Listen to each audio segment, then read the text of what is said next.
One of the simplest, most satisfying things to make, for me at least, is a batch of homemade preserves or jam, whichever you want to call it. In this case, I'm making strawberry jam because I grow strawberries in the summertime, and around here we eat what we grow. Now, if strawberries are not your thing or plantain isn't your thing, maybe you don't have the yard space, it's just as easy to pick up a couple pints of fresh berries in the grocery store.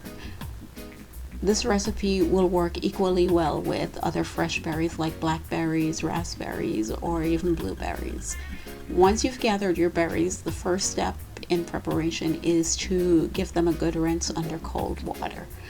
Once you've rinsed the berries, the next step is to prepare them. Trim away any leaves, and if you're using larger berries like strawberries, then you want to cut them into smaller pieces. Blueberries, blackberries, you can just leave them whole. Next step then is to gather the rest of your ingredients. You'll need sugar, a little citrus or acid in the form of lemon or lime juice. Pectin is optional, but it's great for that optimal thickness that's characteristic of jam. I use a mix of brown and white sugar. I'm not a fan of white sugar, but I felt that brown sugar would make the jam too dark, so I mixed it. First thing you want to do is mix the sugar in with the berries and let it macerate for an hour or two. 2 hours is plenty.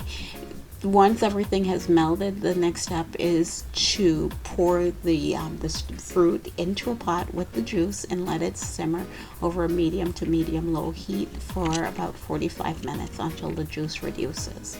When it's close to finishing, mix the pectin with a couple tablespoons of water to make a thin slurry and mix that into the pot. Let it simmer down until most of the liquid has evaporated and it's thickened up, but not too thick because it will thicken more as the jam cools. At this point, you can stir in the lemon juice or you can let it wait until the jam is fully cooled. Once it's fully cool, you should have your thick, perfectly thickened jam. Jar it up and store it in the refrigerator. It can keep for months, but I have a sweet tooth, so this jar you see here will last me for a couple weeks at most. Buon appetito!